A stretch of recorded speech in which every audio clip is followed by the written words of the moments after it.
travail qui est de l'ordre de ce qu'on appelle le développement personnel. C'est un peu à la mode en ce moment.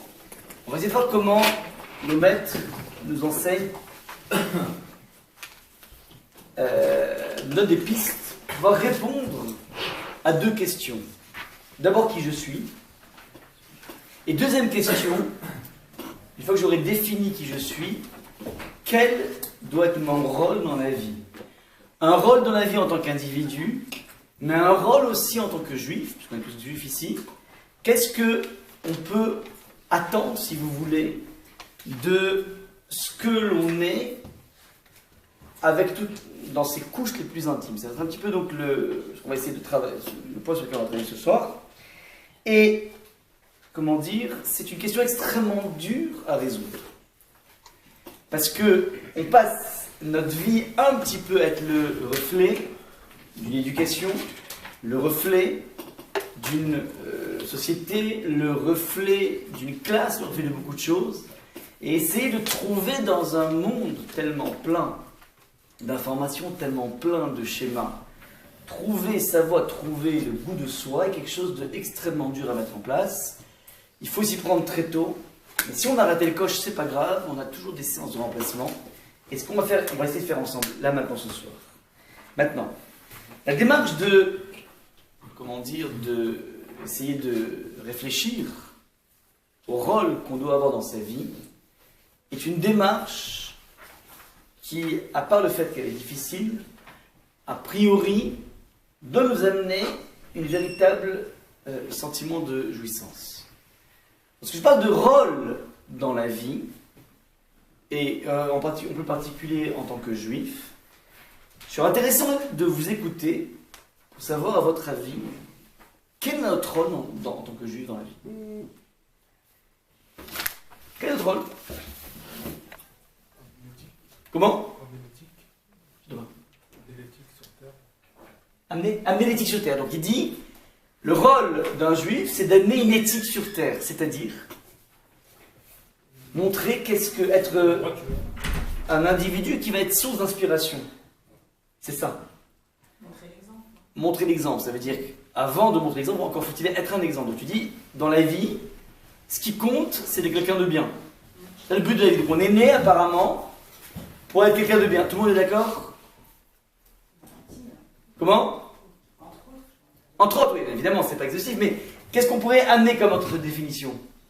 On a tous une mission sur Terre et derrière, Dieu nous a créés pour accomplir ce Torah Mitzvot. Mais ce serait quoi? Torah Mitzvot. Il dit, on va donner un cas qui s'appelle Torah Mitzvot. Born to do Torah Mitzvot. On pourrait dire, ouais, pourquoi pas? Ouais, c'est ce qu'on pourrait dire, ce serait la réponse la plus simple. T'es juif, tu crois en Dieu, si tu crois en Dieu, qui dit créateur dit création, qui dit création dit forcément projet derrière la tête. Le projet de création, de cette création, Hachem s'est exprimé il y a 3300 ans dans la Torah, il s'exprime aussi dans la nature, il s'est exprimé dans l'histoire.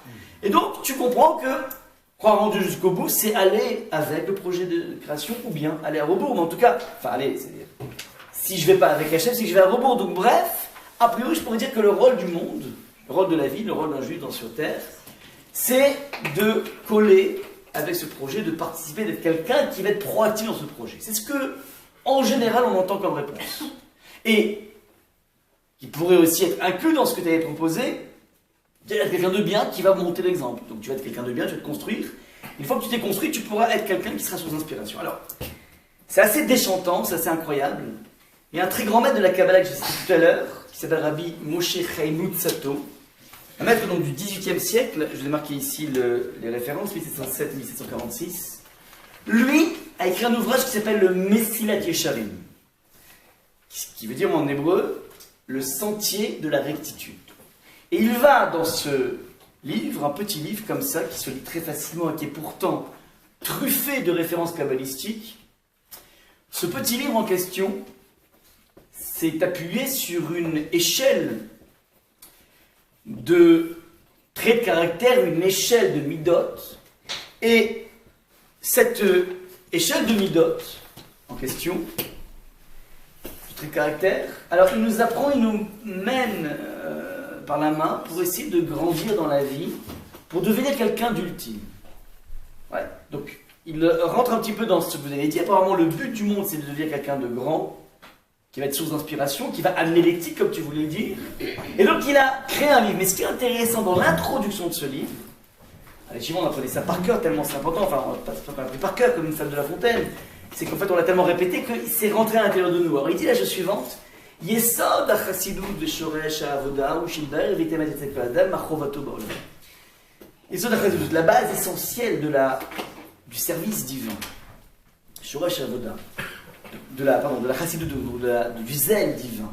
Et la racine du service divin, ou chez Idbarer Veitamet et Tzel Kodadam, qu'un individu, comment dire, Idbarer, les choses deviennent claires, Veitamet et deviennent vraies, et Tzel Kodam chez tout un individu, chez tout un chacun, Ma Chovato Baolamo, quel est son devoir Baolamo dans le monde? Ça, c'est ce qui est marqué en toutes lettres. Il dit voilà, quel est ton rôle dans le monde? Et il répond à cette question. Donc, la base essentielle de tout lien avec Hachem, c'est d'être clair par rapport à ton but. C'est la question que je vous ai posée. Maintenant, quel est ton rôle? Nous dit le Message Jérim. L'onivra, pourquoi l'homme a été créé? Pourquoi il a été créé? L'onivra est Adam, dit le Message Jérim. Et là, les it aneg, misi vashkrina. Un homme est né pour une raison, c'est kiffer. Kiffer de quoi? Kiffer de l'éclat de la shrina, c'est-à-dire de la présence divine, c'est-à-dire que tout le but de la création du monde, c'est que l'individu, dans sa démarche spirituelle dont tu as parlé, la démarche éthique, les kiyum mitzvot, c'est-à-dire la pratique de Torah mitzvot, soit dans un état d'extase. Ici-bas, pas là-bas. Là-bas, je ne sais pas comment ce sera, mais d'ores et déjà, toute expérience spirituelle n'est pas un fardeau qu'on porte sur ses épaules. Une expérience spirituelle doit, par définition, être liée au monde du kiff. C'est ce que nous dit ici le Message Jérim. Et il met, ça a l'air de froncer les sourcils, tant mieux, c'était le but. Ouais, c'est un maître de la Kabbalah qui dit qu'une expérience, par définition spirituelle, doit être une expérience qui est épanouissante. Si elle ne l'est pas, ça ne veut pas dire qu'il ne faut pas être dans la spiritualité. Ça veut dire que tu n'as pas encore cerné les contours de ce que tu fais. Tu n'es pas venu suffisamment investir la profondeur de ce que tu es en train de manipuler. Alors, je répète, c'est assez incroyable, mais derrière toute aventure spirituelle se cache le kiff. J'ai vu un film il y a très très longtemps de Stanley Kubrick qui s'appelait Full Metal Jacket. Parce que vous avez vu ce film. Et donc c'est un film qui est très intéressant sur les guerres du Vietnam. Et je me rappelle, il y avait donc une. Je réfléchissais beaucoup à cette machine de guerre, une machine à tuer. Et donc il y avait sur le casque, dans la bande, enfin dans l'affiche, il y avait sur le casque d'un des militaires, il avait marqué sur son casque Born to kill. Je suis né pour tuer. Alors nous, on peut marquer sur notre kippa, il paraît qu'il faut la porter aujourd'hui, Born to kiff. On est né pour kiffer. Et ça, c'est absolument essentiel à attraper. Nous ne sommes pas dans une relation austère à la vie par la religion. Par exemple, en inverse, nous cherchons dans la religion une façon de kiffer encore plus la vie que nous menons. Ça, c'est donc le point de départ. Je dis que dès qu'on fait un travail sur soi, un travail de développement personnel, il faut toujours garder en ligne de mire pourquoi Hachem nous a créé. Il t'a créé pour que tu te délectes. Ça, c'est le premier point de départ. À partir de là, on va faire un TP. Sens de TP. Je m'inspire ici dans ce document à la fois de Rav Forman, de Rav Tatz et de Rav Yakovson. Vous allez voir un petit peu toutes ces grands maîtres qui vont être cités. Pour essayer de définir ton rôle, encore faut-il savoir qui tu es. J'ai appelé ça le cercle vertueux. Le conseil qui est donné, je vous conseille vraiment de le mettre en place si vous ne l'avez pas déjà fait. Mettez ça en place dans votre vie, vous allez voir, c'est assez frappant. Prenez une feuille de papier blanche. Vous pouvez tourner votre document, il n'est pas recto, il n'est pas verso. Vous dessinez un cercle. Dessine-moi, pas un mouton, mais un cercle. Et dans ce cercle, premier travail à mettre en place, c'est essayer d'y faire figurer toutes mes qualités, tous mes talents. On est dans le domaine positif. Je ne vais pas y mettre mes des traits caractères négatifs. Je marque dans ce cercle, tout à l'intérieur du cercle, tout ce qui est du domaine de ma génialité. Maintenant, qu'est-ce que j'entends par génialité? Ça ne se cantonne pas à mes performances en mathématiques pour une personne qui serait performante en mathématiques ou en anglais, je ne sais quoi, qui sont les critères classiques pour jauger une personne dans le monde, à la fois des études et à la fois du travail. Il y a une infinité de talents qui n'intéressent absolument pas le monde des études et absolument pas le monde du business et qui sont des talents absolument essentiels dans la construction d'un individu. Je vous donne un exemple qui est amené par Ravolbe, par exemple. Il dit que le sens de l'humour, c'est pas avec le sens de l'humour que tu vas avoir ton bac. Ni tu pourras faire du business, à moins que tu sois un grand commercial qui a beaucoup d'humour et qui arrive à, comment dire, à enrober les personnes. Mais dans la vie, le sens de l'humour, ça ramène aucun kilo heureux. Par contre, ça ramène beaucoup de kilos heureux. Pas heureux, mais heureux. Il dit que c'est, comment dire, une des bases essentielles pour réussir son couple, c'est avoir le sens de l'humour. Il dit comme ça, en proche à l'humour. Donc c'est quelque chose qui ne paye pas du tout dans le business ni dans les diplômes et qui paye de façon radicale dans la vie d'un individu. Donc je vais marquer ici des exemples et chacun doit créer son cercle. Mais je dois marquer des choses qui sont vraiment caractéristiques. Pas je suis un petit peu. Parce qu'on est tous un petit peu de tout. On est tous un petit peu, comment dire, sympathiques, on est tous un petit peu gentils. Ouais. Moi, ce qui m'intéresse, c'est beaucoup. Donc je vais marquer par exemple, si je suis quelqu'un de très empathique, qui adore le contact avec les individus, je vais marquer que je suis empathique. Ouais. Dans ma vie, je suis super extraverti. J'ai besoin du contact, j'ai besoin d'avoir des copains, j'ai besoin d'avoir plein de gens autour de moi. Ouais. J'ai besoin de partager. J'ai un trop-plein, dont on a parlé tout à l'heure, qui fait que j'ai besoin de partager dans la vie. Je suis empathique. Je peux être quelqu'un de super introverti. Ouais. C'est-à-dire que je ne supporte pas la foule. J'ai besoin toujours de être avec moi-même et éventuellement tisser une relation avec quelqu'un, mais profonde. Pas superficielle, pas le bois autour de moi. Non, non. J'ai besoin de one-to-one et j'ai besoin de créer des moments vrais avec les gens. Donc là, je vais marquer, je suis introverti et le crime essentiel dans ma vie, c'est la recherche de vérité. Et donc, c'est vrai que j'ai pas beaucoup de copains ni beaucoup de copines, mais au moins ceux que j'ai choisis, ils sont triés sur le volet. J'ai un côté select, je marque ça. Alors c'est vrai qu'il y a des défauts à chacune des qualités, mais ça c'est quelque chose qui me ressemble. J'ai un goût extrêmement prononcé pour la musique classique. Je le marque. Je marque dans le cercle. Je continue. Je suis quelqu'un de plutôt ordonné. Je suis un mec, tout le monde dit de moi, je suis un mec super réglo. Voilà, le bonhomme, ça veut dire, tu lui dis voilà, rendez-vous à telle heure, le bonhomme, part qu'il est à cette heure. Tu lui dis, bah, j'ai un secret à te dire, tu parles à personne, tu peux être tranquille, personne ne le saura.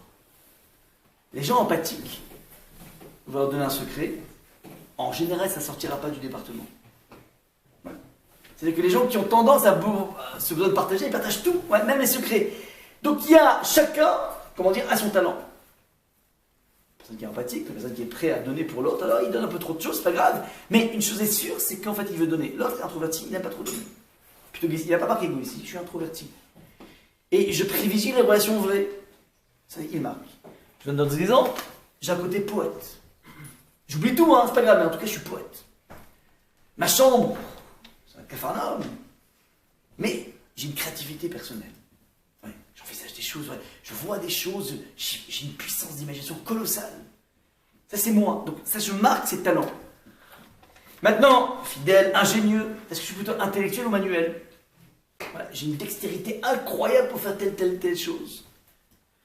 Sportif, mélomane, et type d'amis. Donc je dois marquer ce cercle. Ce cercle est quelque chose qui est absolument essentiel à avoir. Et à l'extérieur de ce cercle, je dois y mettre tout ce que je ne suis pas. Tous les talents que j'ai pas. L'empathique, ouais. Enfin, la personne qui est plutôt égoïste, il va marquer à l'extérieur du cercle la gentillesse. Ou bien le don à l'autre. C'est quelque chose que j'ai pas. Je suis pas comme ça. Actuellement, en tout cas, je suis pas comme ça. Je vais pas me mentir. Ouais. Mais je vois pas ça comme un défaut, je vois comme une qualité que je n'ai pas réussi à accéder, auquel j'ai pas réussi à accéder. Je regarde tout autour de moi et je suis en train de piocher chez Pierre, Paul et Jacques et Géraldine et je ne sais qui des qualités qui sont objectives et je dis, moi, c'est pas moi ça. Waouh, quelle tolérance. Waouh, quelle ponctualité. Waouh, et donc chez chacun, Tout mon groupe d'amis, je suis capable, mes frères, mes sœurs, mes parents, ouais, ça je l'ai pas, et c'est comme ça pour l'instant. Ça, c'est la première phase à mettre en place. Si tu fais ça de façon sérieuse, tu vas rapidement, en observant le cercle, prendre conscience que tu as en face de toi un miroir de toi qui se déroule. Et ça procure chez l'individu, faites cette expérience, une joie incroyable. J'ai réussi à me cerner. Enfin, c'est parce qu'on se cerne comme ça. Et donc, je vais avoir une vision exactement de ce que je suis. La plupart des gens dans la vie tâtonnent par rapport à ça.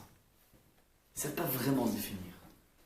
Et ils ne vont être dans la vie que dans le monde de la réaction. L'impression ou la réaction. Mais jamais dans le monde de la définition. Il faut être capable tout le temps de se définir. Et pas dans l'à peu près. Je suis comme ça. Je peux espérer être un jour comme ça. Mais c'est peut-être du fantasme. Ce qui compte maintenant, c'est ce que je suis actuellement. Ça, c'est la première étape. Donc, première étape, c'est la construction du cercle. Deuxième étape, méditer sur le cercle. Ça oui, ça non, est-ce que je peux améliorer ça? C'est-à-dire, est-ce que c'est exactement fidèle à ce que je suis ou pas? Ça, c'est la première étape de connaissance de soi. Une fois qu'on a déterminé, c'est ça qu'on a ce qu'on appelle la, comment dire, la boîte à outils d'un individu. Cette boîte à outils va te permettre, tout simplement, en observant tous les outils que tu as, tu vas comprendre quel est le chantier qu'on attend de toi, maintenant. Limite de cette démarche. La limite est la suivante, c'est que très souvent, on a tendance à se mentir à soi-même et à attraper des qualités qui sont à l'extérieur du cercle et à s'imaginer être très proche de les avoir. C'est ce qu'on appelle, comment dire, la fantasme de l'autre. La plupart des personnes dans la vie sont des individus qui vivent par procuration. Ils importent des schémas d'individus qu'ils ne sont pas et ils s'imaginent être dans la peau de l'autre. Et donc il y a une sorte de dédoublement de personnalité qui se met en place, pas au niveau psychiatrique bien sûr, au niveau personnel, qui fait que l'individu passe son temps, par exemple, à habiter un personnage qui n'est pas. Je donne un exemple assez fameux. Comment? C'est terrible, évidemment. C'est pour ça que je suis là. Il y a, comment dire, un personnage biblique qui s'appelle Lot. Lot, qui va être l'ancêtre donc du Mashiach, dans une relation complètement bizarroïde, obscure, avec ses filles. Ouais, les enfants qui vont naître sont Ammon et Moab, qui vont être les ancêtres du Mashiach. Bref. Donc Lot fait partie de la bande de personnes qui habitaient à Sodome et Gomorrhe. Et Sodome et Gomorrhe va être rasé par Hachem. Et Hachem va épargner Lot de ce cataclysme qu'il envoie sur la ville de Sodome et Gomorrhe. Les commentateurs demandent la question suivante: pourquoi Hachem a sauvé Lot? Finalement, Lot, un individu qui s'était séparé d'Abraham, il était dans une sorte de royaume d'aveugles, il était un peu le borgne, enfin il était le roi dans le royaume des aveugles, ouais, donc il était un peu le borgne de service. Aujourd'hui, il était plus sadique que les autres, mais pas tellement plus sadique que les autres. Donc tout le monde pose la question suivante: pourquoi Lot a été sauvé à Sodome? Lui, a priori, sa femme aurait été sauvée, ses gendres et ses filles. Donc finalement, les autres sont restés. Il n'y a plus que lui et ses filles qui ont été sauvés. Ils sont dans une grotte. Et là-bas, les enfants, pensant que c'était Apocalypse Now, ils se sont dit: bon, on va enivrer papa pour avoir une descendance. Et ils ont élevé leur père et ils ont eu une relation avec leur père. C'est comme ça que c'est passé maintenant. Question, à votre avis, pourquoi Lot méritait d'être sauvé? Sans connaître Rachid. Rachid donne une réponse, mais sans connaître Rachid. Qu'est-ce qui permettrait de justifier le sauvetage de Lot? C'est-à-dire le système du piston, mon oncle c'est un grand rabbin et... Alors c'était lié à Abraham, quelque part. Il appartenait à la tombe d'Abraham. Oui, mais si quelqu'un qui appartient à Abraham devient un tocard, c'est un tocard. Oui, c'est un tocard, c'est pas un tocard, parce que c'est son neveu, c'est que quelque part il y a quelque chose qui peut influencer dans le bien. Alors quoi, par exemple, qu'est-ce que vous voudrez dire de bien chez Lot? C'était le moins dépravé de sa génération. Déjà, ouais, mais c'est pas tellement, c'est un petit peu ce que j'appelle le borgne chez les aveugles. Mais qu'est-ce il y a une scène qui se passe dans la Torah au moment où des anges déguisés en êtres humains débarquent chez Lot dans un monde, Sodome et Gomorrhe, où on avait formellement interdit toute forme de chesed. toute forme de bonté. Et, plus que ça, la fille de Lot a été attrapée en flagrant délit de donner une tzedaka à un pauvre. Une fois qu'ils l'ont attrapée, la Gestapo, ils l'ont prise, ils l'ont enduite de miel et ils l'ont livrée aux abeilles. Elle est morte des douleurs, des piqûres d'abeilles, parce qu'elle avait osé, de façon clandestine, donner de l'argent à un pauvre. Le même jour, il voit des personnes qui arrivent, il les reçoit chez lui au péril de sa vie.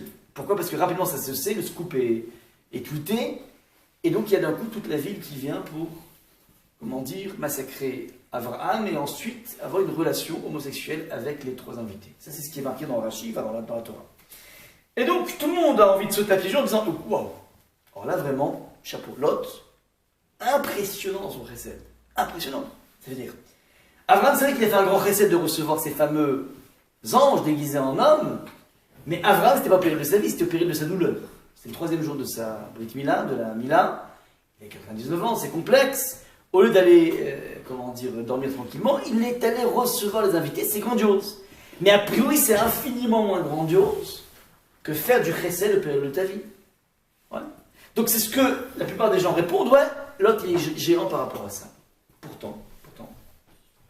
Rachid nous dit, ce qui sauve Lot, c'est qu'un jour, bien avant l'histoire des anges qui débarquent et tout ça, un jour Lot était, à voyager avec Avraham Avinu. Avraham Avinu, donc on voyageait en Égypte, d'Israël vers l'Égypte. Là-bas, Avraham a dit à son épouse, fais-toi passer pour ma sœur, parce que sinon s'ils apprennent que tu es mon mari, ils vont tout simplement me dégommer, parce que j'étais tellement belle qu'ils vont essayer de te ravir. Lot faisait partie de la partie, et Lot, nous dit Rashi, n'a pas vendu Abraham aux autorités. C'est marqué ici dans Rashi. Ça vous va comme raison ou pas? Ça vous va? Donc le fait que Lot ne vend pas son père adoptif, c'est ça qui le sauve de Sodome. Ça vous va? Comment? C'est normal de quoi? De pas le vendre, donc il n'y a pas de mérite. Ouais. C'est pas de mérite. A priori, c'est son père adoptif, c'est lui qui l'a adopté, c'est lui qui s'est occupé de lui. Il a tout fait. C'est quand même incroyable de dire que le seul mérite, c'est de ne pas avoir été une crapule. Alors que si tu cherches des mérites chez l'autre, tu en as des tonnes. De donner au péril de sa vie. On est d'accord ou pas par rapport à la question? Réponse à des un truc incroyable. Et c'est ça qui va nous intéresser. Khalizda te dit que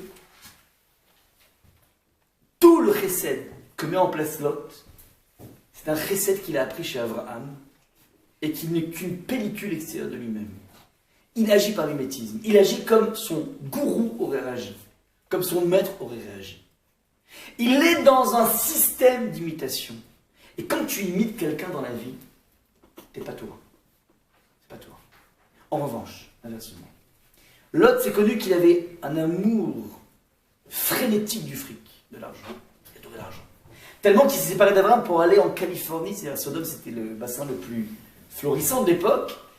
Et donc, Lot, ce qui est incroyable, c'est qu'il a un tel amour de l'argent que pour lui, il a oui une tension qui s'appelle vendre mon père adoptif ou pas. Pour lui, c'est oui un enjeu.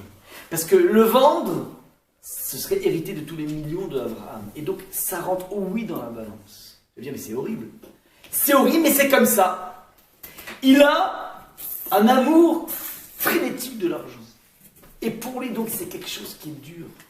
Comme c'est quelque chose qui est dur, alors au moment où il décide de ne pas vendre Abraham, c'est un acte d'héroïsme.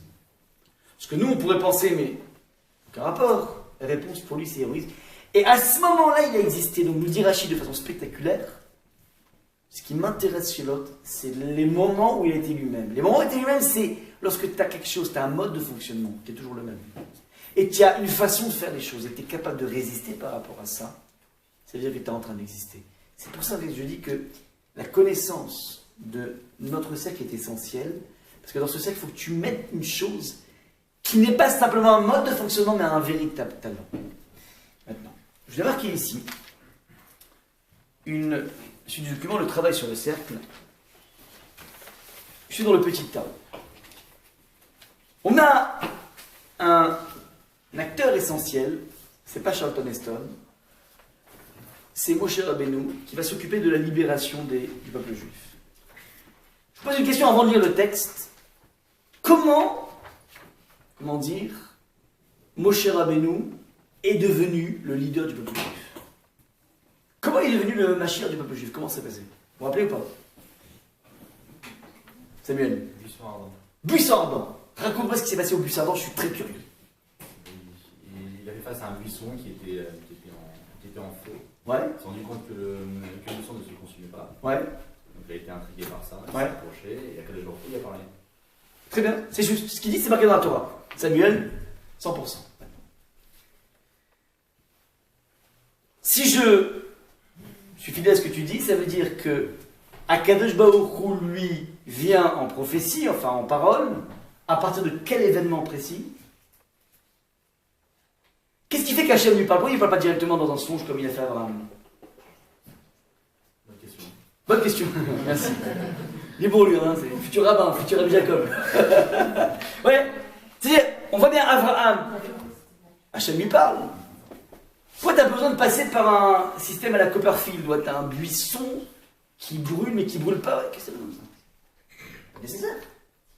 On aurait pu très bien voir le scénario. Bon, Moshe, the class. Ouais. 80 ans, le bonhomme super éthique. Il a vu comme ça des Égyptiens. Enfin, c'est un bonhomme qui est capable de voir la souffrance de son peuple alors que lui, il a été élevé dans du coton. Donc c'est magnifique. Moshe.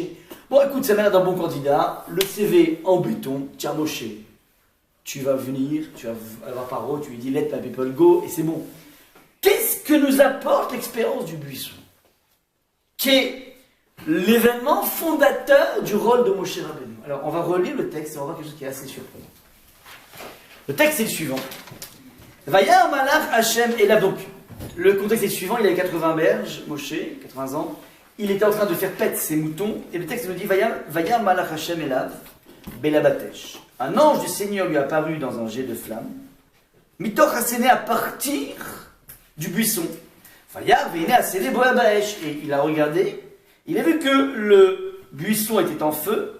Mais pourtant, le buisson ne se consumait pas, comme il a dit Samuel. Ouais, c'est bon jusque-là ou pas? Donc il est en face d'un phénomène physique bizarroïde. Il y a un combustible, il y a du feu, mais le combustible, comment dire, n'est pas consumé. Je continue le texte. Vayomer Moshe Asurana ve'ere et amari agadol azé madoua lo ivar ad séné. À ce moment-là, Moïse nous dit, je veux m'approcher du séné, du buisson, pour voir, je veux examiner ce grand phénomène. Madoua lo ivar ad séné. Pourquoi le buisson ne... C'est quoi cette embrouille? Pourquoi il ne brûle pas le buisson? Verset numéro 4. L'Éternel, Vayar Hashem, qui s'avrot. Hashem a vu qu'il s'approchait pour regarder. Vayikra elav Elokim. À ce moment-là, Hashem l'appelle. Mitor Haséné à partir du buisson. Vayomer Moshe, Moshe Vayomer Inni. À ce moment-là, il appelle et il a répondu Inni me voici. Parce qu'il est marqué ici. Il y a dans le verset 4 quelque chose, un maillon absolument essentiel à repérer. Qui le repère? Comment? Il s'est approché. Il s'est approché, c'est-à-dire? Il a été vers Hachem. Ok, il était pas vers le buisson pour l'instant, c'est après qu'Hachem. Et qu'est-ce que tu vois dans le verset numéro 4? Continue. Il y a un de cause à effet qui est assez surprenant. Ariella? Elle me disait, mais c'est pas qu'il justement il a vu Hachem. Dieu. Avant qu'Hachem le voit. Le fait de voir que le buisson ne se consume pas. Oui, mais on n'appelle pas ça Hachem, on n'appelle pas ça Hachem, on appelle ça Oui, un phénomène paranormal. Il a vu la présence divine dans le fait qu'il y avait un phénomène paranormal. Alors, il a vu quelque chose paranormal, il n'y a pas marqué qu'il a compris que c'était Dieu. Oui, mais quand il répond me voici, ça veut dire que... Non. Il y a plusieurs maillons dans le verset numéro 4, 2 secondes. Ah, c'est-à-dire, verset numéro 2, il te dit que... Verset numéro 2, il te dit qu'il y a un phénomène paranormal, primo. Verset numéro 3 te dit... Ouais, mais même Moshe Asurana, il s'approche vers le phénomène paranormal. Ouais, c'est parce que lui, il est allé que du coup, Dieu lui a parlé. Exactement. Ce qui est marqué dans ce verset, c'est que la révélation de Moshe n'est pas une révélation type Amavdil et Jeanne d'Arc, ou type Jésus, ou type Mahomet dans une crise d'épilepsie où Allah vient le voir et lui dit voilà maintenant tu vas monter le 3e branche de l'arc sémite, ouais. Une sorte de révélation gratos. Hachem interpelle l'homme. Il y a, à l'inverse, ici chez Moshe Rabbeinu, un questionnement, une bizarrerie, une intrigue de Moshe. Et le texte nous dit, puisque tu es intrigué, alors tu sais quoi? J'apparais à toi. Tout se passe comme si c'est Moshe qui part sa prise de conscience d'un phénomène paranormal qui suscite l'intervention d'Hachem. Et les commentateurs vont dire dans ce verset, regardez, c'est marqué texto, Vayar Hachem qui s'alirot, l'Éternel vit qui s'approchait pour regarder, alors Dieu l'appela du sein du buisson. On aurait pu très bien marquer, une fois qu'il s'est approché, que Hachem lui est venu en apparition. On te précise, il lui est venu que parce qu'il s'est approché pour regarder. Donc il y a dans l'attitude de Moshe quelque chose qui déclenche la venue de Dieu. Mais s'il n'y avait pas ça chez Moshe, eh ben, apparemment c'est passé à côté de l'histoire. Il y a pas eu quelqu'un d'autre. Vous voyez ce qui est marqué ici? Donc il y a l'attitude proactive de Moshe maintenant. Vous allez me dire, vous pouvez poser une question. Comment nous on aurait réagi à la place de Moshe? On aurait pu avoir peur. On aurait pu avoir peur. Et donc Partir. Et partir, exactement. La réaction normale, c'est quand tu vois du feu, tu prends la poudre d'escampette. Il y a quelque chose de bizarre chez Moshe. Au lieu de reculer par rapport au feu, le texte le dit dans le verset numéro 3, à Sourana, il voit quelque chose de bizarre, il décide de s'approcher. Première chose.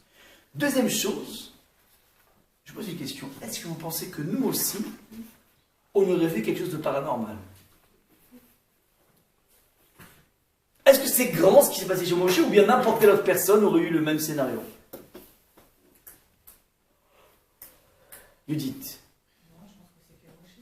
Pourquoi? Quelqu'un de bizarre ici. En quoi c'est grandiose? Comment? C'était lui qu'il fallait appeler, c'était son mérite à lui. Non mais apparemment c'est lui qui déclenche. Donc il y a une attitude chez Moshe qui fait que, ok, alors ça vaut le coup, il peut être le sauveur d'Israël. Il a une qualité que les autres n'ont pas. Mais quoi?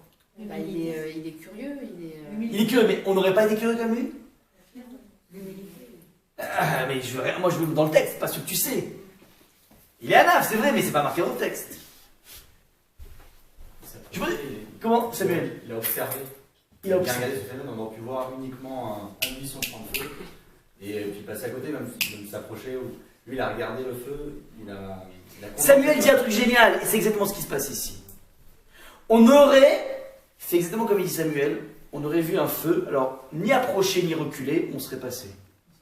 On aurait, pour pouvoir te rendre compte que le buisson ne se consume pas, il faut l'observer pendant 3 ou 4 minutes au moins. Au moins. Ouais, regarde une cheminée, tu n'es pas en train de te poser la question, et imagine, c'est une cheminée à la Moshe Rabbeinu. Jamais. Tu vois du feu, tu dis bah le bois, et voilà. Tu vas dire attends, tu m'embrouilles.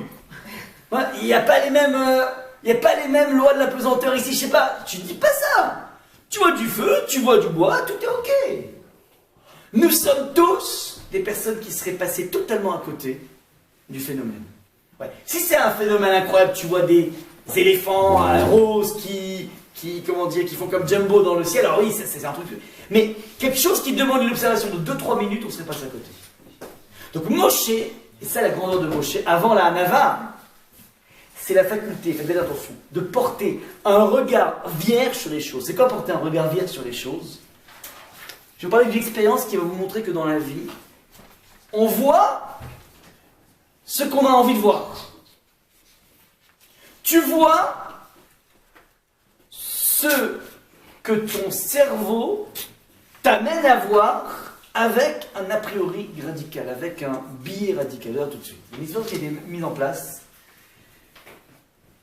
comment dire, pour démontrer ce principe à partir duquel tu ne vois que ce que tu t'attends à voir. On voit ce que tu as, donc tu ne vois que ce que tu t'attends à voir. Ils ont fait l'expérience suivante. Ils ont pris des jeux de cartes. Ouais. Jeux de cartes. 52, 54, c'est combien? 52, super. 52 cartes. Et dans les valets de pique, les as de cœur, j'en sais rien, ils ont truqué une carte. Le 2 de cœur se présente comme étant, vous avez 2 cœurs au milieu dans la carte, et en haut dans le coin gauche, il y a marqué 3 de cœur. Donc quand tu regardes les cœurs, tu te dis bah, c'est un 2 de cœur, mais si tu regardes le coin des cartes, il y a marqué 3 de cœur. Donc c'est une carte truquée. Ils la font défiler dans les mains d'enfants qui connaissent les. Et on leur dit voilà, dis-moi c'est quelle carte, dis-moi c'est quelle carte. Et tous les enfants passent, les piques, les trucs, ils arrivent au 2 de cœur. Tous les enfants disent soit 2 de cœur, soit 3 de cœur. Il n'y a aucun enfant qui dit bug. Il y a un bug ici, c'est une fausse carte. Aucun. Pourquoi? Parce qu'en fait, on a une idée préconçue de ce qu'on va voir, qui fait qu'on ne fait pas l'effort de regarder les choses telles qu'elles sont. L'analyse pure. Moshe est l'individu qui est capable de porter un regard vierge sur les choses. Et c'est ça qui va déclencher sa propension à la spiritualité. Faites bien attention. La propension à la spiritualité chez Moshe naît à partir de cette faculté d'analyser les choses dans leur plus grande pureté, sans aucun préalable. À partir de là, faites attention. On a fait un cours l'année dernière. Je reprends juste la fin de ce cours, qui va me servir maintenant pour cette démarche personnelle de découverte de soi. Dans ce cours, on avait fait la remarque suivante, c'est bizarre. Il y a des ingrédients dans l'histoire du buisson ardent qui se retrouvent de façon assez incroyable au niveau de l'expérience du Sinaï, du don de la Torah. Ouais. Un an après cette histoire, il y a le don de la Torah. Et, un an et quelques jours. Et, quels sont les points communs? Premier point, c'est qu'en fait, Moshe, au moment du buisson ardent, est allé faire paître ses moutons, et Moshe, au mont Sinaï, amène son troupeau, le peuple juif. Excusez-moi la ressemblance. Deuxième chose, il y a une histoire de feu présent. La montagne du Sinaï était en feu. Troisième point commun, c'est que Akadosh Baruch Hu va s'inviter dans le spectacle. Il s'invite dans le buisson ardent, il parle à Moshe, et il va évidemment s'inviter en descendant sur la montagne pour donner la Torah. On a ici 3 points communs, ça ne suffit pas. Nous dire à Forman, le buisson ardent se dit comment? Samuel? Le buisson ardent, on a dit, c'est le Séné. Le Séné. Et comment ça s'appelle le don de la Torah, la montagne du don de la Torah? Sinaï, Séné, Salomon, Sliman, ouais. Bizarre. Séné, Sinaï. Ouais, ça ressemble un peu, c'est la même racine, Samer Noun.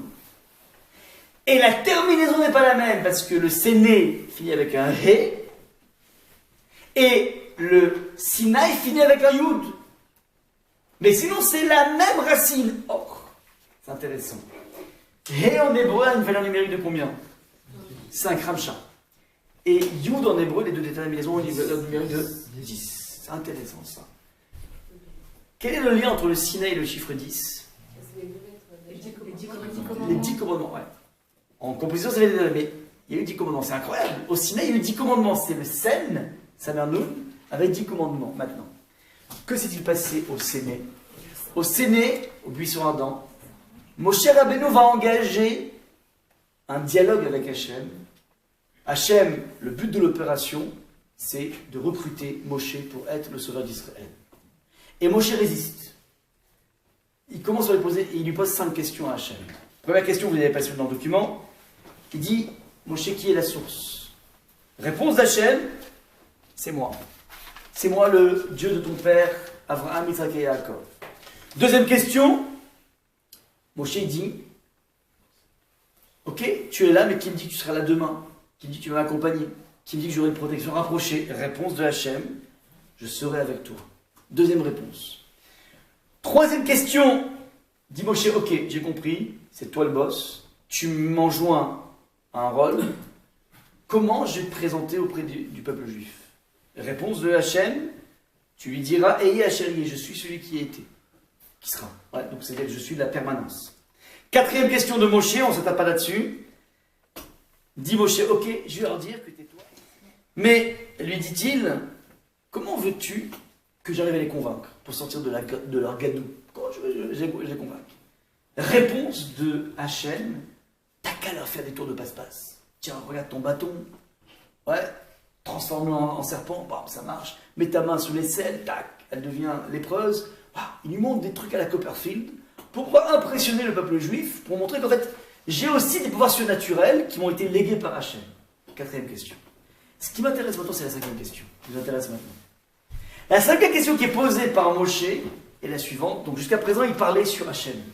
Qui tu es, et qu'est-ce que tu feras demain, et comment je te présente, et quels sont mes signes probants pour les convaincre. Dernière question. Boum de Moshe. Il dit à Hachem, ok, tout ça c'est joli, tout ça c'est mignon, mais je crois qu'Hachem, c'est génial ton plan, mais juste une chose, un petit problème. Tu t'es trompé dans le casting. Tu m'as pris moi et... Vous avez c'est aussi le texte, vous l'avez marqué. Moshe à Hachem, Biadoni, Loish, Devarim Anochi. Ok, c'est génial. Mais tu veux que je sois le leader du peuple juif, mais je ne suis pas un homme de parole. Ni depuis hier, ni depuis avant-hier. Qui kaveh pe ukvad lachon. Car j'ai une bouche lourde, ukvad lachon, et une parole, et un langage qui est, comment dire, lourd aussi. Donc je suis dans une double, comment dire, lourdeur. Sous-entendu en deux mots je le fais en vite, c'est vrai que pour être un leader, il faut avoir du charisme. Il faut avoir de la tchatch. Ouais, il y avait un président des États-Unis qui s'appelle Ronald Reagan, qui est un des plus grands présidents des États-Unis de l'histoire des États-Unis. C'est pas un bonhomme, Reagan, qui sort de Harvard, comme tous les autres. JFK sort de Harvard, Obama sort de Harvard, Clinton sort de Harvard. Ouais, en général, c'est tous des grosses têtes. C'est pas une grosse tête, c'est un acteur. C'est un acteur de western ou je sais pas quoi. Et puis il s'est mis dans la politique, il a gagné à l'époque, il était gouverneur de Californie, puis il a grandi au-dessus des républicains, il est devenu président des États-Unis. C'était un bonhomme qui avait du charisme, il avait une tchatch incroyable. Je me rappelle de ses discours, c'était impressionnant. Il avait un vrai charisme. C'est comme ça qu'on est un leader. Après, il a l'intelligence de s'entourer de stars au niveau de ses conseillers. Il a pris Milton Friedman, le boss de la néolibéralisme. Ouais. Le boss du néolibéralisme. Ouais. Donc, il a pris les grosses têtes autour de lui. Mais il faut, pour guider un peuple, il faut avoir la tchatch. Je ne l'ai pas. Réponse de Moshe. Réponse de Hachem, pardon. L'Éternel lui répondit, qui a donné une bouche à l'homme, qui le fait muet au sourd, clairvoyant ou aveugle, si ce n'est moi l'Éternel? La réponse est incompréhensible. Moi j'ai dit, écoute, tu t'es trompé de casting. J'attends une réponse, je vais dire non. Non, parce qu'en fait, j'ai pas vu que toi. T'es le meilleur CV. Les réponses de Hachem, mais tu sais quoi, la distribution des talents ou des non-talents, c'est moi qui gère. C'est moi qui distribue ceux qui voient pas, ceux qui parlent pas. Mais comment t'as répondu? C'est quoi cette réponse?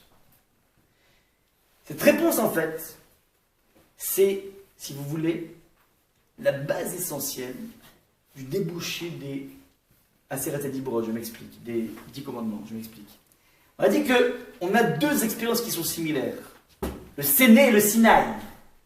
Les Séné finit par Ré, qui veut dire 5, correspond aux 5 questions qui ont été posées par Moshe, qui ont donné lieu à 5 réponses d'Hachem.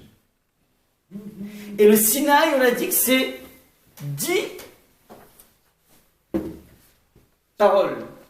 Ces 10 paroles en question sont a priori, selon ce parallèle, correspondent aux 5 questions et 5 réponses. 5 et 5, ça fait 10. Il y a un parallélisme, si vous voulez, entre l'épisode du buisson et l'épisode des Aseret Dibrot. Tout se passe comme si le dialogue existentiel de Moshe avec Hachem va trouver un lieu de cristallisation en 10 commandements. C'est le parallèle. Et regardez comment c'est assez fameux. Si on fait ce parallèle, alors on se rend compte que la 5e question de Moshe comporte les thèmes, je les ai marqués en jaune, qui kaveh ou kvad lachon. J'ai une bouche lourde et une parole lourde. C'est le grief qu'a Moshe, il dit voilà, je suis pas là le bon casting.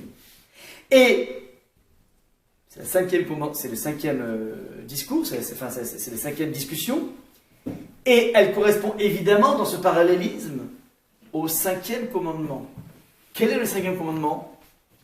Le texte nous dit Kaved et Tavi Chavet Imecha, honore ton Kaved, honore ton père et ta mère. C'est-à-dire, il y a un truc assez frappant ici, on pousse le parallélisme même dans l'emploi des termes qui sont utilisés. De la même façon que Moshe dit Kaved, j'ai une bouche lourde, Hachem dit dans les 10 commandements, honore ton père et ta mère. Maintenant, attention, c'est Kaved Kaved, c'est un lien qui pour l'instant ne veut rien dire, c'est juste un lien homonyme. Parce que Kaved veut dire honorer et Kaved veut dire lourd, donc ce sont deux choses différentes. Quel est le lien intrinsèque entre l'exclamation de Moshe, je suis pas bon pour le casting, et le fait d'honorer son père et sa mère. Et si on pousse encore plus le bouchon, alors vous savez que les 10 têtes de la loi ne sont pas, comment dire, une suite, une série, un package comme ça, 1, 2, 3, 4, 5 et 10, mais c'est 1, 5 et 6, 10. Ce sont deux tables qui sont matchées l'une en face de l'autre. Et si je match les choses, ça veut dire que la 5e correspond à quel commandement? Le 10e. Il y a un parallélisme entre la dimension verticale et la dimension horizontale, puisque les premières tables concernent la relation avec Dieu.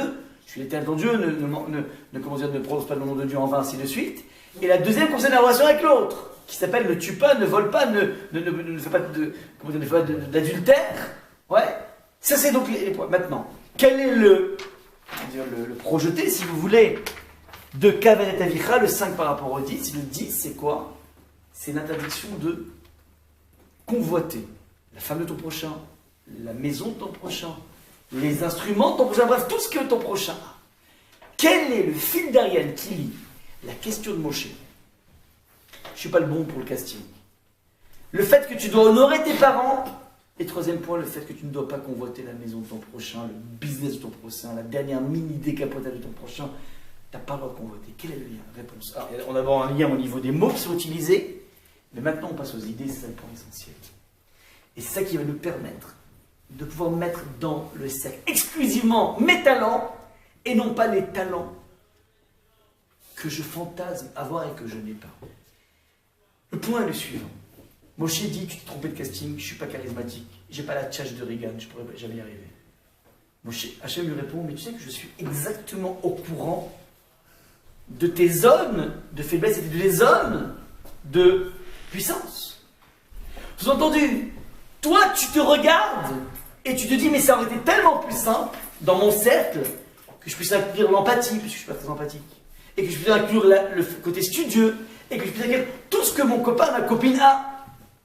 Et Hachem te répond, non mon ami. Tes talents, c'est exactement ce qu'il te faut pour atteindre ta mission et être profondément épanoui dans ta vie.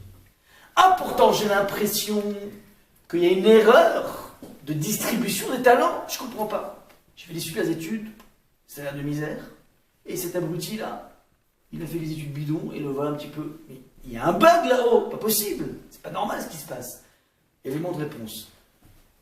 Là où tu es, les talents que tu as, c'est exactement ce dont tu as besoin pour pouvoir être performant. Et je rajoute, nous dit le texte, et les parents que tu as. Combien de fois on peut se dire, mais ça aurait été tellement plus simple de vivre dans le foyer de la sœur de ma mère et du frère de mon père. Ouais. C'est dommage qu'ils n'aient pas eu l'idée plutôt de se marier ensemble, mais ils auraient été beaucoup plus équilibrés parce que c'est tellement mieux chez la voisine et chez le voisin, bref. Et c'est un sentiment qui s'entend lorsqu'on est en bisbise avec ses parents, lorsqu'ils nous prennent la tête comme il faut. C'est normal. On sent qu'ils nous bloquent, on sent qu'il y a quelque chose qui a un problème. Et la Torah te dit, tu n'as pas de mitzvah d'aimer tes parents. Tu n'as aucune mitzvah par rapport à ça. Mais tu as une mitzvah qui s'appelle les honorer. Ça veut dire quoi les honorer? Ça veut dire que plutôt de rentrer dans une démarche qui consiste à dire si mes parents étaient différents, j'aurais beaucoup plus de chance dans ma vie, je vais prendre comme point de départ que ce que Hachem m'a mis dans les mains, c'est exactement ce dont j'ai besoin pour avancer. Et donc, je vais aller être mechabed, mes parents, je vais honorer mes parents. C'est quoi honorer? C'est pas les aimer. Les honorer, c'est leur donner du poids, c'est quoi? Me dire, je suis un amour, tu dois les servir, tu dois les habiller s'ils ont besoin, tu dois leur faire le café, aux petits soins. Mais je comprends pas, mais je les aime pas. Comment veux-tu que je sois aux petits soins d'un individu qui m'a fait tellement de mal? Ça arrive des fois des relations très tendues. Élément de réponse. Si je suis capable de dire j'aurais peut-être préféré être dans un autre foyer, mais maintenant l'état est le suivant, et cet état, de fait, je l'accepte. Et si je suis capable maintenant, papa et maman, de te servir, ça veut dire que j'en vaux la peine. Ça veut dire que ce que vous m'avez donné, je pense que ce n'est pas suffisant. Fondamentalement, je décide de dire que c'est exactement ce dont j'ai besoin pour devenir quelqu'un de grand. C'est-à-dire que je suis en train de positiver quelque chose que j'aurais pu voir comme un traumatisme. C'est ça, en fait, le lien. Moshe dit, tu t'es trompé, j'ai pas la bonne boîte à outils. Réponse d'Hachem, oui, t'as la bonne boîte à outils. Ah, je suis un bègue! Comment tu veux que j'ai un talent pour pouvoir transmettre quelque chose pour une foule? Justement, ton côté bègue, il m'intéresse. Cette infirmité de la parole m'intéresse, que tu sois le plus grand leader de tous les temps. Comment c'est possible? Il n'a pas compris le bon Dieu? Il faut du charisme. Réponse non. Ça m'intéresse parce que justement, tu vas enrôler avec toi le peuple juif. Et le jour où il va adhérer,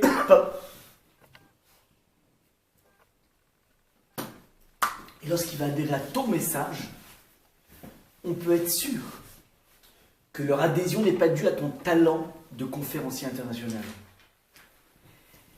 Leur adhésion n'est pas due à ta puissance de séduction. Parce qu'il n'y a rien de séduisant dans ce que tu es, dans la forme. S'ils adhèrent, c'est que le message dans sa puissance, il est dans son intérieur, c'est un message qui est en tant que tel séduisant. Donc c'était fondamental qu'il soit justement pas un leader. Donc voilà comment on peut voir les choses. En tout cas, Hachem lui répond au tac au tac. Tu crois dans la vie qu'avec d'autres ustensiles, tu répètes quelqu'un de bien? Non, non, c'est pas comme ça. Comme tu es, c'est comme ça, et c'est parfait comme ça, et ne change rien à la posologie. C'est ça qui se trame ici dans Moshe. Donc je répète, 2 points. Premier point, la faculté de porter un regard vierge. Deuxième point, avoir un cercle qui est suffisamment, exhaustif, et un cercle qui va m'indiquer exactement mes zones de force, mes zones de talent, et je me cantonne à ce cercle en disant, voilà, avec ça, je vais déchirer la vie. C'est ce qui se trame ici au niveau de Moshe. À partir de là, il faut être capable, dans cette édification du cercle, de se faire confiance. Je m'explique. On a tous besoin de se connaître. Et pour me connaître, alors, on a un outil incroyable qui s'appelle l'étude de la Torah. L'étude de la Torah, et c'est pour ça en fait que je vous donne toujours des textes, pour vous habituer à être confronté au texte. L'étude de la Torah renferme en elle, pas simplement le contact avec une sagesse très raffinée, c'est le cas, mais essentiellement, l'étude de la Torah t'offre une grille, la faculté de porter des grilles de lecture extrêmement multiples, qui, si tu as l'intelligence de faire une passerelle, elle va te permettre de pouvoir t'analyser avec une lucidité incroyable. Toute étude de la Torah est basée sur un texte, qui est l'expression verbale d'Akadosh Baruch Hu, ceci par des versets ou bien ceci par des pages du Talmud, et nous passons notre temps à décortiquer ce qu'est la volonté du bon Dieu, qu'est-ce qu'il a dit, qu'est-ce que tel Rav a dit. Toute la démarche talmudique essaie de pénétrer la pensée d'un individu à partir de ses dires. Et ce qui est incroyable dans l'étude de la Torah, par opposition à d'autres spiritualités, c'est que lorsque les gens cherchent la spiritualité, ils ont besoin de s'envoler. Ils ont besoin de lévitation. Ils ont besoin d'incantation. Ils ont besoin de Kabbalah. Ouais. Britney Spears, Madonna, David Bowie, en 73, il a fait un clip dans lequel il parlait des sphirotes de la Kabbalah. Des 10 sphirotes.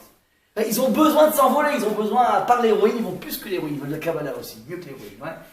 Alors, ce qui est incroyable, nous disait Rav Wolbe, lorsque les individus vont dans la Torah pour rechercher la spiritualité, donc des juifs qui veulent se spiritualité, ils arrivent et ils disent, mais bon, on leur dit, mais tu sais quoi, il y a des instituts spiritualistes qui s'appellent les yeshivot. Tu rentres dans une yeshiva, tu vas avoir un séminaire. Personne ne rentre, ils se disent, bon, on va avoir ici des grands gourous, avec des magies, en veux-tu, en voilà. Réponse, non, ils arrivent, qu'est-ce qu'ils voient? Des bonhommes en train de plancher sur un traité d'éludique qui va te dire que lorsque une vache est venue encorner un taureau, enfin l'inverse, c'est un taureau venu encorner une vache, et qu'on a trouvé le bébé de la vache par terre, à qui doit payer le dégât, ainsi de suite. Les gens disent, je comprends pas. Je m'attendais à une spiritualité de la Torah, à Moïse, quelque chose de grandiose, et je vois ici une sorte de gestion de dégâts, ça n'a aucun sens. Et l'élément de réponse qu'on leur donne, c'est justement par le biais de cette analyse de l'existence des choses les plus triviales, les plus charnelles, tu vas prendre conscience qu'on peut voir la présence de Dieu de partout.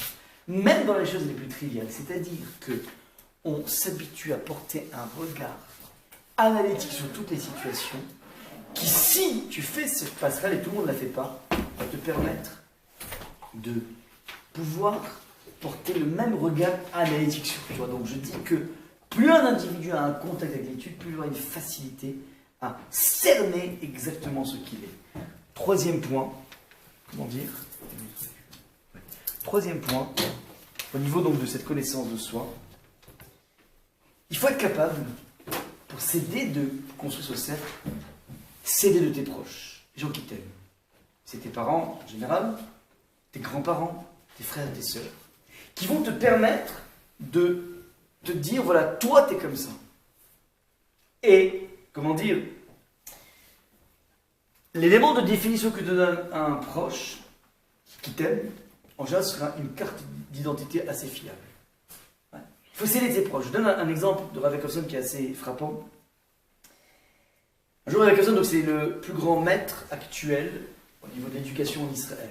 C'est vraiment le boss de l'éducation. Et il raconte qu'un jour, il était comme ça tranquillement dans son bureau, et puis d'un coup, il reçoit une lettre accusée de réception.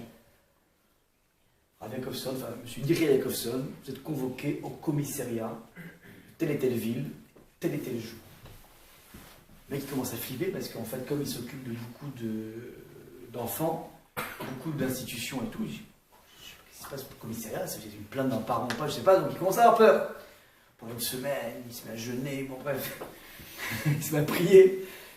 Et puis arrive le jour J, donc il arrive comme ça, il débarque au commissariat, il attend comme ça, d'un coup il y a un commissaire qui débarque, les nez en l'air, tout rasé comme ça.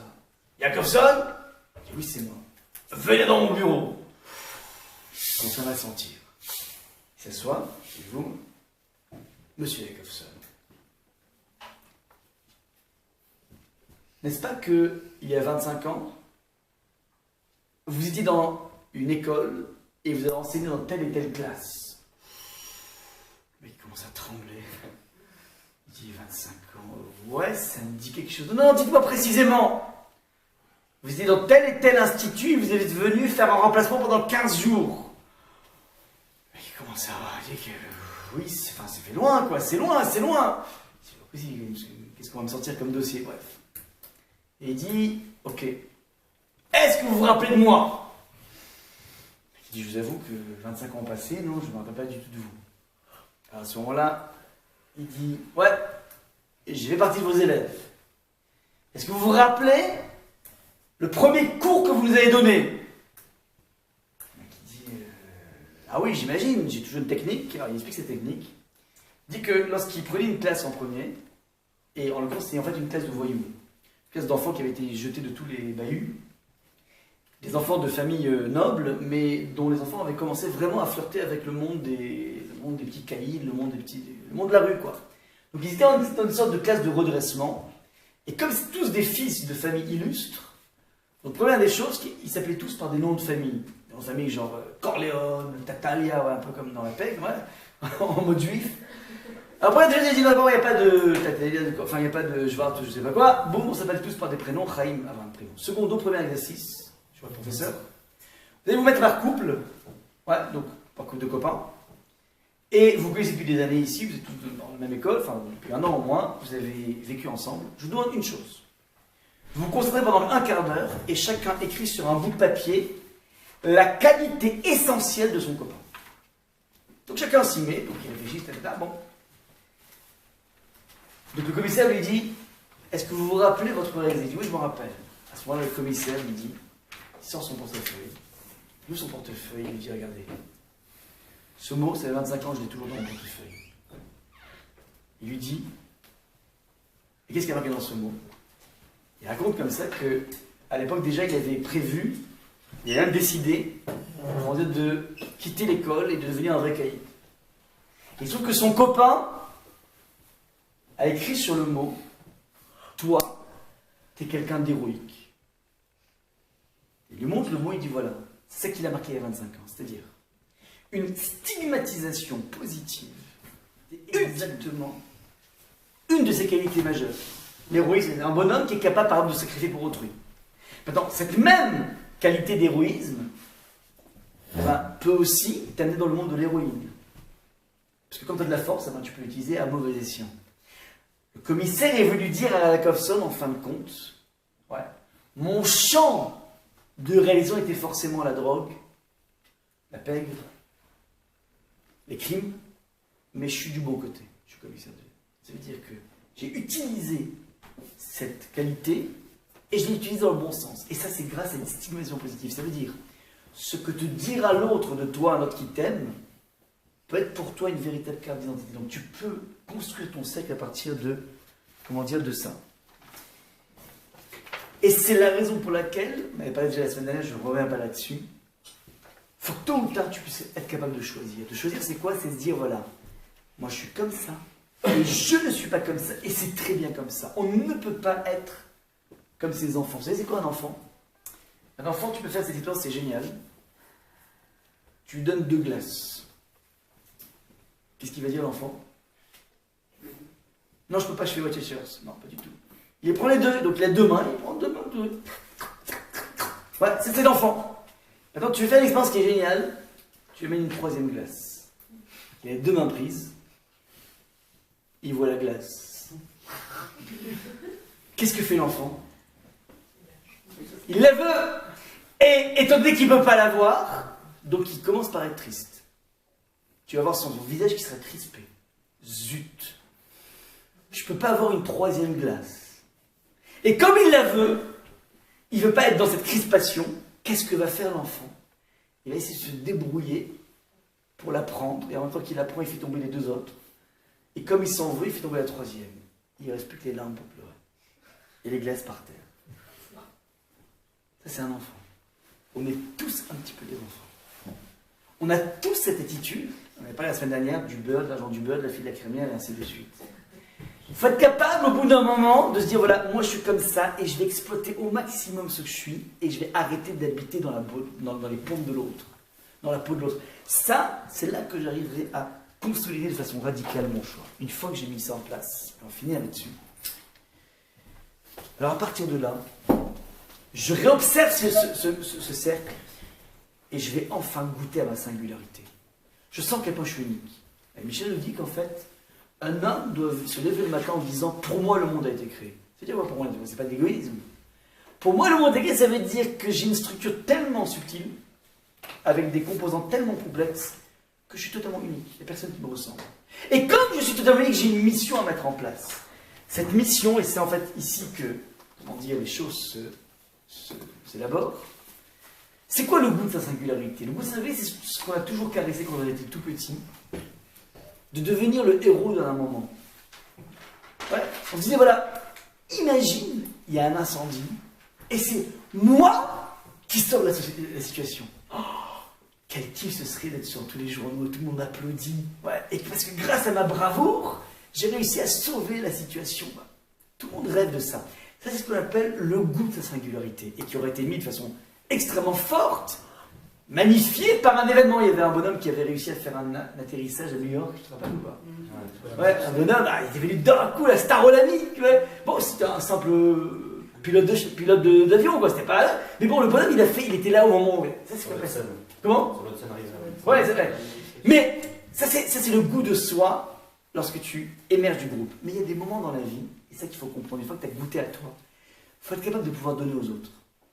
Pouvoir t'intégrer dans une communauté, c'est-à-dire, je vais confondre mon talent avec un groupe de personnes. On voit ça par exemple dans les équipes, comment dire, par exemple des figures synchronisées.